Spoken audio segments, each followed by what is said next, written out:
살리는 기도자 7천 네트워크 오늘의 말씀은 민수기 16장 36절에서 40절까지의 말씀입니다. 제가 읽어드리겠습니다. 여호와께서 모세에게 말씀하여 이르시되 너는 제사장 아론의 아들 엘르아살에게 명령하여 붙는 불 가운데서 향로를 가져다가 그 불을 다른 곳에 쏟으라. 그 향로는 거룩함이니라. 사람들은 범죄하여 그들의 생명을 스스로 해하였거니와 그들이 향로를 여호와 앞에 드렸으므로 그 향로가 거룩하게 되었나니 그 향로를 쳐서 제단을 쌓는 철판을 만들라. 이스라엘 자손에게 표가 되리라 하신지라. 제사장 엘르아살이 불탄 자들이 드렸던 놋향료를 가져다가 쳐서 제단을 싸서 이스라엘 자손의 기념물이 되게 하였으니 이는 아론의 자손이 아닌 다른 사람은 여호와 앞에 분향하러 가까이 오지 못하게 함이며 또 고라와 그의 무리와 같이 되지 않게 하기 위함이라. 여호와께서 모세를 시켜 그에게 명령하신 대로 하였더라. 아멘. 고라와 그의 추종자들 소위 고라당은 모세와 아론에게 반기를 들었습니다. 모세와 아론만 이스라엘의 지도자와 제사장이 된 것에 반감을 품은 겁니다. 고라와 그의 추종자들 소위 고라당 250명은 모세와 아론에게 한 가지 제안을 합니다. 모세와 아론의 리더십을 인정할 수 없으니 하나님께 불을 가지고 와서 제사를 드릴 때 하나님께서 과연 누구의 불을 받으실지 한번 보자는 것이었습니다. 하나님께서 불을 받는 쪽이 이스라엘을 이끌도록 하자는 것이었죠. 이들의 모습은 겉으로 보았을 때는 단순히 모세와 아론에게만 반기를 든 것처럼 보입니다. 하지만 실제로 이들은 제사장의 율례를 정하신 여호와 하나님께 반역을 꾀한 것이나 마찬가지였습니다. 제 결과 처참했습니다. 고라와 그 가문의 모든 사람과 소유는 땅이 갈라지며 산채로 스올에 빠지게 되었고요. 고라를 따랐던 250명의 사람들은 그들이 분향할 때 여호와께로부터 불이 나와서 그 불에 다 타 죽게 되었던 겁니다. 그리고 하나님께서는 말씀하십니다. 250명의 사람들이 하나님께 올렸던 향로에 담겨진 불, 바로 그 불을 다른 곳에다가 버릴 것인데 단 그 불을 담았던 향로만큼은 받으시겠다는 겁니다. 즉 그들이 올렸던 불은 받지 않으시고 그 불을 담고 있던 향로는 받으시겠다는 거예요. 이 말씀을 우리는 어떻게 이해해야 할까요? 본문의 불은 바로 번제단의 불입니다. 번제단의 숯불을 향로에 담아 분향단으로 가져와서 그 불로 향을 살랐고 향을 여호와 하나님께 올려드린 겁니다.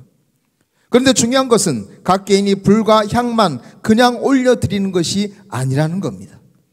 자신이 가지고 오는 불에 정결하며 거룩한 마음을 담아서 여호와 하나님께 올려드려야 한다는 겁니다.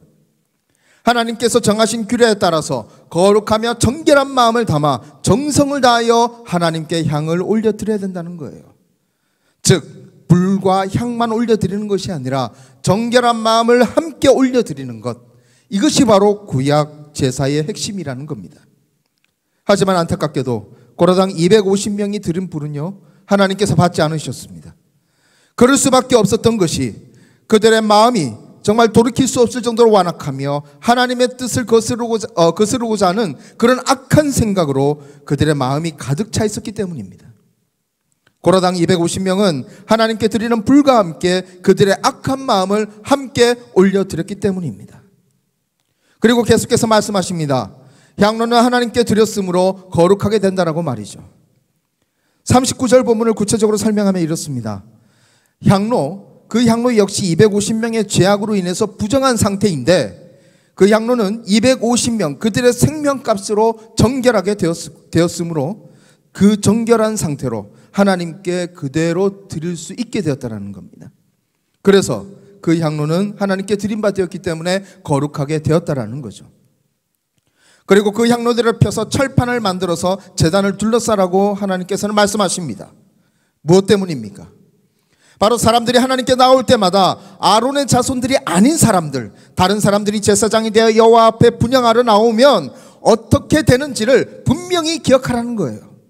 고라와 그의 무리들이 어떤 죽음을 맞이했는지 그 제단 앞에 그 철판을 볼 때마다 항상 기억하라는 겁니다. 죄와 징벌을 기억하라는 거죠. 그래서 이스라엘 자손에게 기념물이 되도록 하라는 겁니다. 오늘 본문의 핵심은 바로 이것입니다. 이 향로는 예수 그리스도의 십자가에 비견할 수 있습니다. 향로는 250명의 죄악을 의미합니다. 이 향로에 스며든 죄악은요, 바로 그들의 피로 모두 씻겨졌습니다. 말 그대로 여호와 하나님 앞에 정결하게 된 것이며 거룩하게 된 것입니다. 이에 반해 십자가는 어떻습니까? 십자가는 죄인인 내가 달려 죽었어야 될 바로 그곳입니다. 십자가의 명패는 이렇게 쓰여 있습니다. 사형수 아무개, 죽음에 이르는 범죄로 이곳에 버려지다라고 말이죠. 십자가는 우리 모두의 죄악과 죽음의 형벌을 의미합니다. 그런데 바로 그 십자가가 우리 자신의 피가 아닌 예수 그리스도의 보혈로 얼룩져 있다는 겁니다. 그 십자가에 우리의 피가 아닌 예수님의 보혈, 그 예수님의 보혈이 흐르고 있습니다. 놀라운 것은 나의 피가 아닌 예수님의 보혈이 바로 십자가에 가득 차 있던 우리 모두의 죄를 씻었다는 겁니다. 믿음으로, 오직 믿음으로 예수님의 십자가 안에서 죄인인 우리가 정결하다 인정받고 거룩하게 된 것입니다. 그렇습니다. 향로는 인간의 죄악을 의미합니다. 하지만 예수님의 십자가는 바로 하나님의 크신 사랑을 의미합니다. 향로는 인간의 죄악에 따른 징벌을 생각나게 합니다. 하지만 예수님의 십자가는 하나님의 아들의 크신 사랑, 그 징벌을 충분히 뛰어넘는 그 크신 사랑을 항상 생각나게 합니다. 사랑하는 성도 여러분, 향로로 만든 제단의 철판이 이스라엘 민족에게 죄악의 기념물이 되듯 예수 그리스도의 피 묻은 십자가는 우리에게 은혜의 기념물이 됩니다.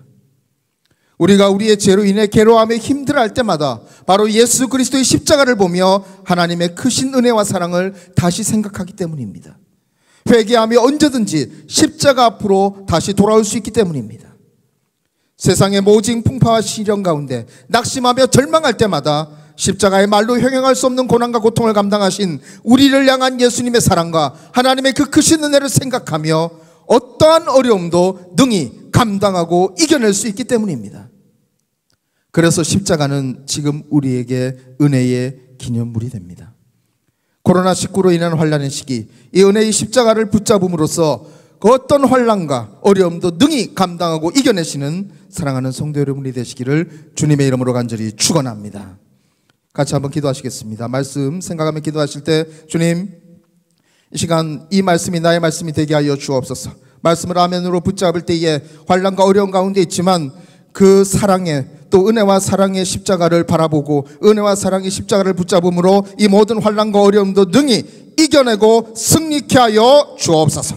이 시간 말씀을 생각하며 기도하시고 또 한 가지 기도하실 것은 지도자 부흥을 위해서 기도하겠습니다. 우리 각 교구에 또 우리 광명교회에 정말 여호수아를 뛰어넘고 여호사를 능가하는 순전한 믿음의 사람, 순전한 헌신의 사람 300명이 세워지게 하여 주옵소서.